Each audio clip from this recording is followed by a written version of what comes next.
3, versets 14 à 16, pendant que la sœur Promédie prépare les versets qu'elle avait dit le dimanche, Apocalypse 4 et 1. Est-ce qu'on peut se tenir debout pour honorer la parole? Éphésiens 3, 14. À cause de cela, j'ai fléchi les genoux devant le Père, duquel tire son nom toute famille, afin qu'il vous donne, selon la richesse de sa gloire, d'être puissamment fortifié par son esprit dans l'homme intérieur, en sorte que Christ habite dans vos cœurs par la foi, afin que tant enraciné et fondé dans l'amour, vous puissiez comprendre avec tout le sein quelle est la largeur, la longueur, la profondeur et la hauteur. Vous pouvez vous arrêter même là.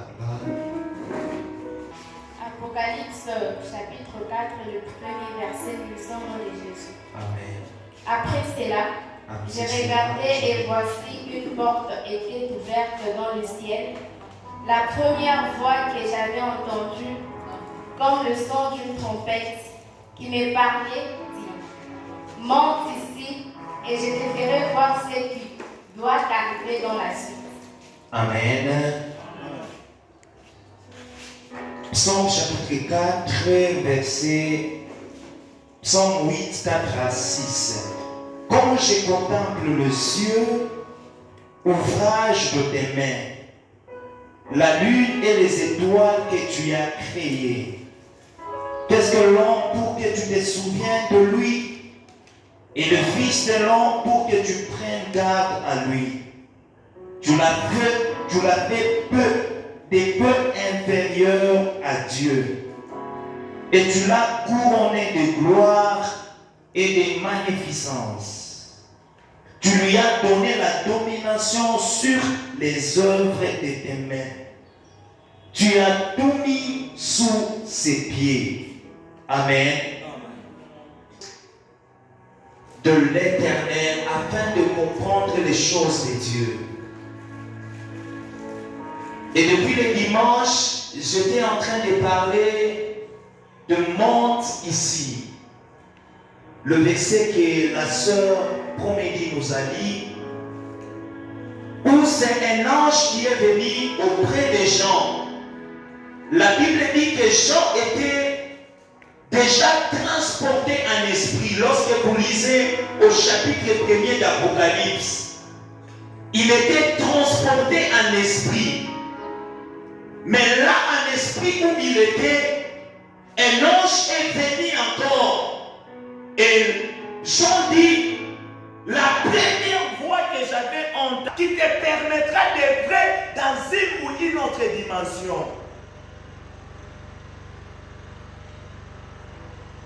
Celui-là était déjà élevé. Voilà pourquoi il dit à Jean, monte aussi ici, afin que tu vois ce qui arrivera dans la suite. Il y a des miracles que tu es en train de vivre. Cela n'est pas tout ce que Dieu est capable de faire. Il y a des dimensions dans lesquelles tu te retrouves. Cela n'est pas tout ce que Dieu est capable de faire avec ses enfants. Jean pouvait se contenter du fait qu'il était déjà transporté en esprit.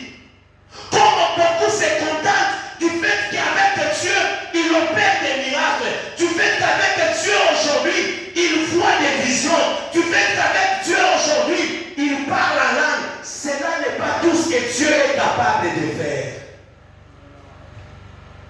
Voilà pourquoi papa était en train de nous dire que nous devons être des pauvres en esprit.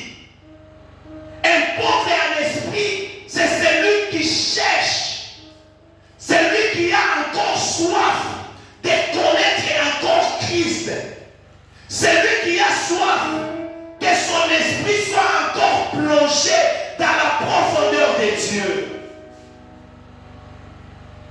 Alléluia. Monte ici.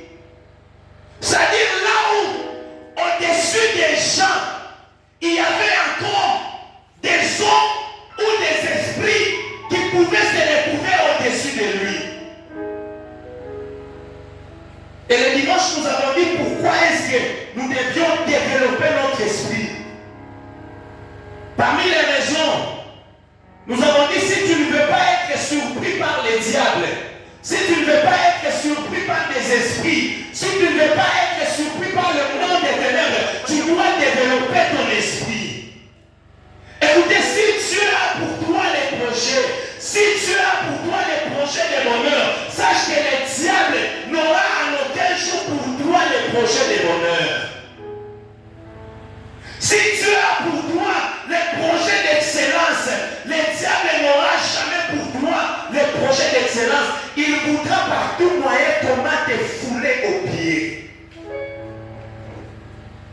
Et nous avons dit encore, nous devons être élevés spirituellement parce que nous sommes en guerre. Chaque jour, chaque fois que tu marches, sois animé de cette pensée que nous sommes en guerre. Et la guerre dont il est question, c'est ce qu'Éphésiens nous dit. Nous n'avons pas à lutter contre la chair et le sang, mais nous avons à lutter contre les dominations, les principautés, ainsi que les esprits errants dans les lieux célestes.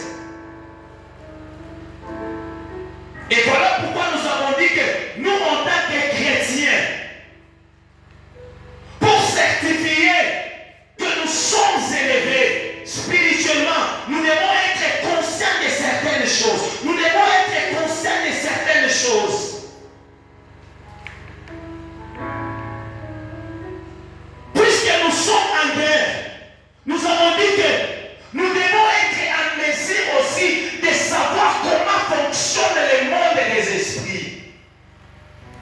Tu dois être conscient de cela. Tu dois savoir comment est-ce que le monde des esprits fonctionne pour que toi aussi tu sois en mesure d'impacter dans le monde des esprits. Pourquoi tu dois impacter? Parce que toi-même tu es esprit. La Bible nous dit que lorsque Dieu a commencé à créer l'homme, dans Genèse chapitre 1, il a dit, créons l'homme à notre image. Mais quand vous allez dans Genèse chapitre 2, la Bible nous dit, Dieu a créé l'homme à partir de la poussière.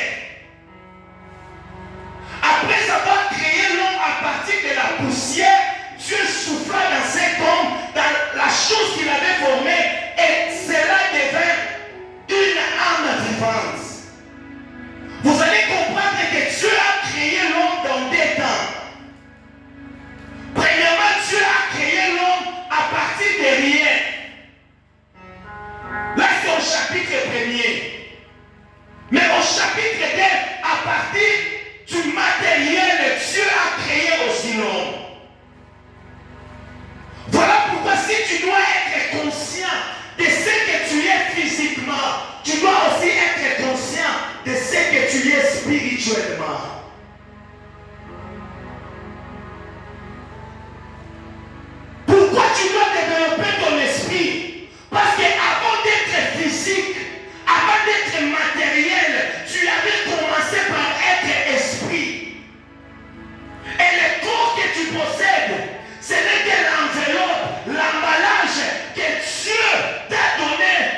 esprit, il est venu dominer sur la terre.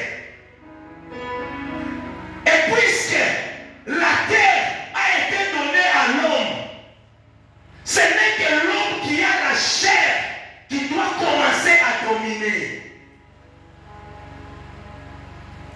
Je dois me faire comprendre sur ça. Le monde, lorsque Dieu l'a créé, Dieu n'a pas donné ce monde pour que les esprits puissent dominer le monde. Aucun esprit ne devait normalement dominer sur la terre. Pourquoi? Parce que Dieu n'avait pas donné la terre aux esprits, mais Dieu avait donné la terre aux hommes. Voilà pourquoi Jésus, quand il voulait descendre, lorsque Dieu voulait descendre sur la terre, puisque lui-même ne peut pas se contredire, puisque lui-même sait qu'il avait donné le monde aux hommes, il a fallu que Jésus porte aussi la chair humaine.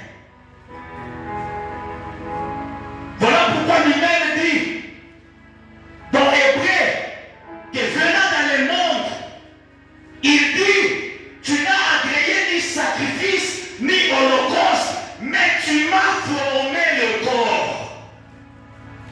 Tu m'as formé. Lorsque vous voulez entrer, vous allez vous poser qui est ce mal-là. C'est-à-dire c'est une autre personne qui est en train de dire que j'étais quelque part, mais tu m'as formé, tu m'as donné le corps. Tu dois comprendre que toi, ton corps là n'est pas plus important que l'esprit qui est en toi. Ton corps là n'est pas plus important que l'esprit que Dieu a placé en toi. Parce qu'il ne voulait pas que les esprits descendent. Voilà pourquoi il a donné le corps à l'homme. Pour que l'homme puisse dominer sur la terre. Mais d'où est venu qu'aujourd'hui les esprits sont en train de dominer, les esprits sont en train de tourmenter les vies. Alléluia. Parce que le dimanche j'avais dit, nous devons aussi être en mesure de savoir comment est-ce que les esprits opèrent. D'où est venu est-ce que les esprits sont en train de dominer? Parfois il y a des gens qui manquent aujourd'hui même le sommeil. Il y a des gens aujourd'hui qui sont tourmentés par les esprits. Premièrement, la Bible dit, lorsqu'il y eut guerre au ciel,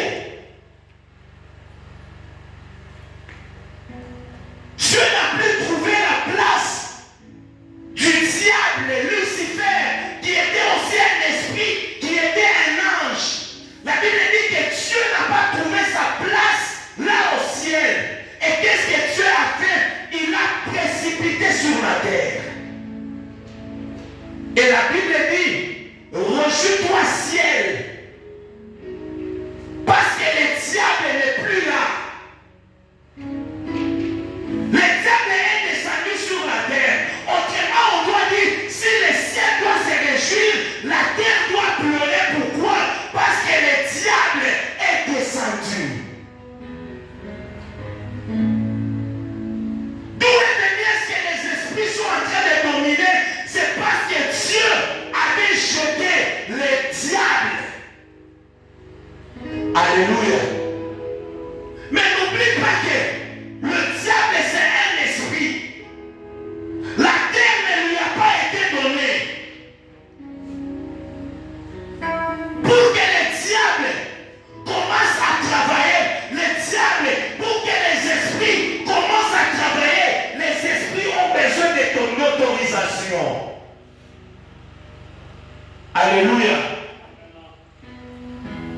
Et la première autorisation, c'est Adam qui avait donné l'autorisation à l'esprit, le diable, qui a donné l'autorisation aux esprits de commencer à œuvrer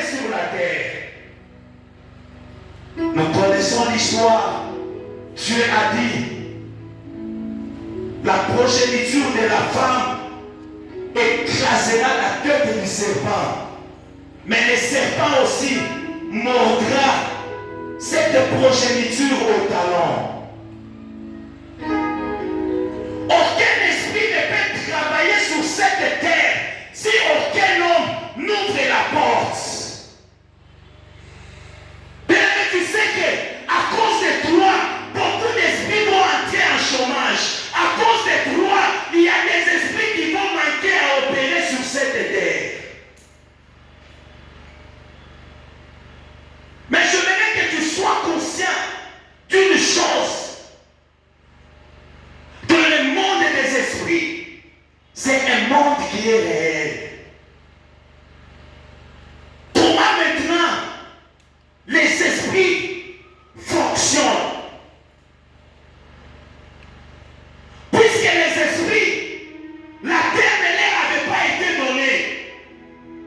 Il y a des moyens qu'ils utilisent pour travailler sur la terre.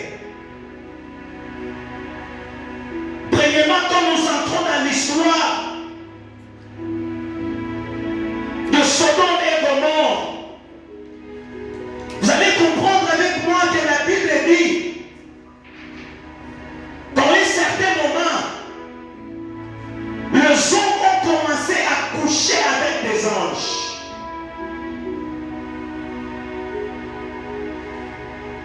La Bible dit qu'il vit même à un moment sur la terre, des anges sont descendus sur la terre, et ces anges-là ont couché avec les hommes, et ils ont procréé une autre race des hommes. Vous allez retrouver qu'il y a aujourd'hui, même dans des églises, des gens qui sont les fruits des grossesses, des sorciers, le fruit des grossesses, des magiciens, le fruit des grossesses, des féticheurs. Comment penses-tu que tu peux être puissant si déjà là où tu viens, ta conception vient du monde des ténèbres? Les esprits ont la suprématie aujourd'hui sur la vie de beaucoup de gens. Pourquoi? Parce que dans leur lignée, vous allez trouver que kama nkambo yake baendaka tafuta dawa. Mama yake alikushaka na mfumu, balifanyaka na seremoni, chokule muyomba yake alitokaka, chokule nkambo yake alitokaka. Et directement, au lieu de dominer sur les esprits commencent à dominer sur vous. Un autre moyen, puisque les esprits, il est là à ne pas été donné le pouvoir de dominer sur tout. Qu'est-ce qu'ils font? Ils commencent à posséder. Nous avons beaucoup de gens même dans l'église qui sont possédés. Partant de sa vie, lorsque vous voyez seulement sa vie, possession. La possession va t'amener à faire des choses que tu n'aimes jamais faire. Mais tu les feras, pas parce que tu le veux, parce qu'il y a une puissance derrière toi qui t'amène à faire ces choses-là.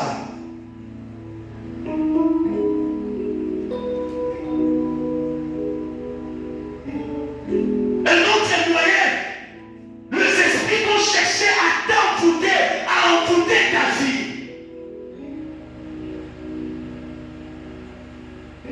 Mais ce soir,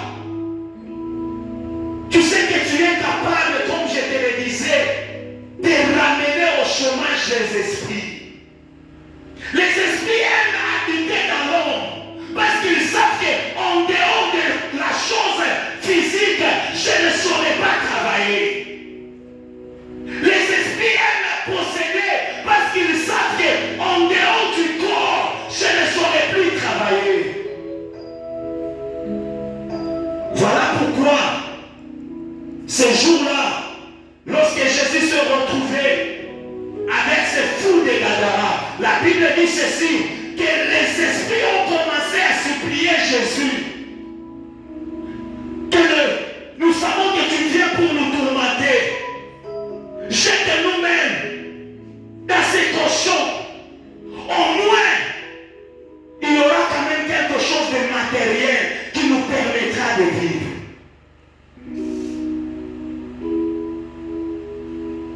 Bien-aimé, laisse-moi te dire,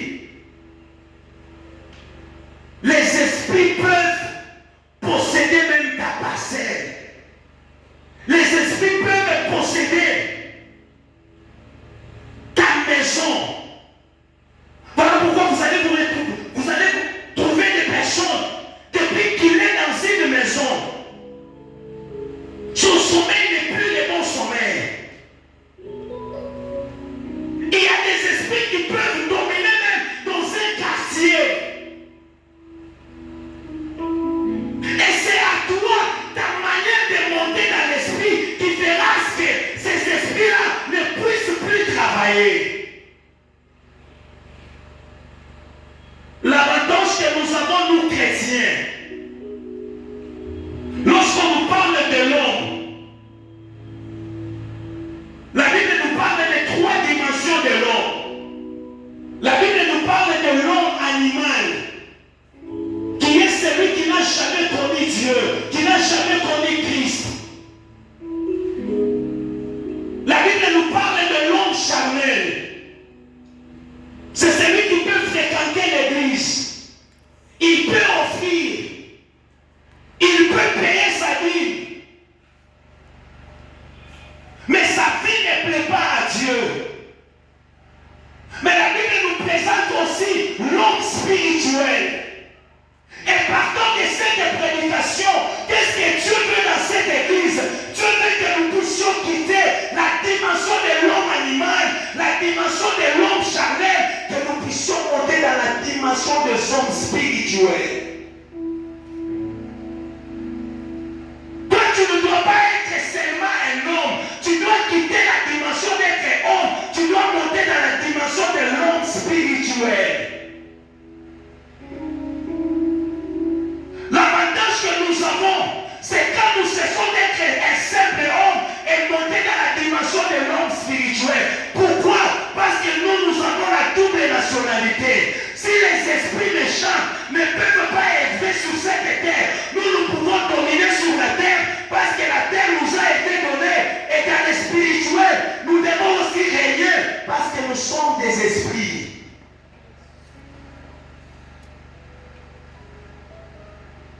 Un jour, on a pris Paul. On l'a transféré à Rome. La Bible dit ceci.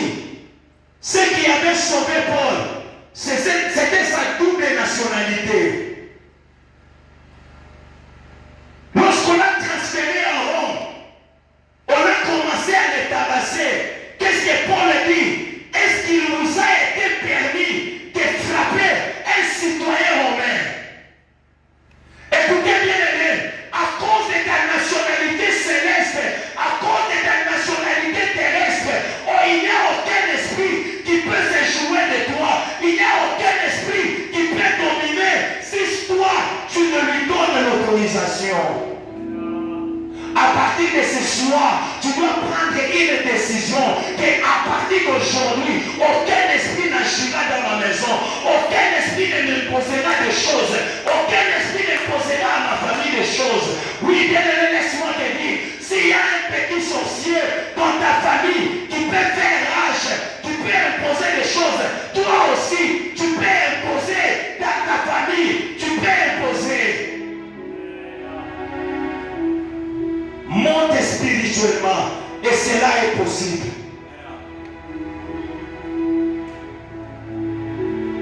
Un homme spirituel, c'est celui dont l'esprit a la capacité de le conduire. Ce n'est plus la chair qui le conduit, c'est maintenant l'esprit qui le conduit. Mais chaque fois que l'esprit sera en train de te conduire, tu ne tomberas pas même dans les pièges du diable. Il y aura devant toi les pièges, mais la Bible dit, dans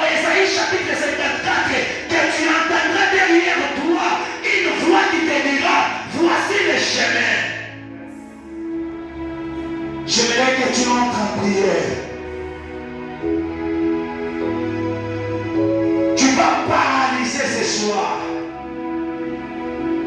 tout ce que les esprits ont fait et qu'ils continuent de faire dans ta vie, tout ce qu'ils ont fait dans ta famille et ils continuent à les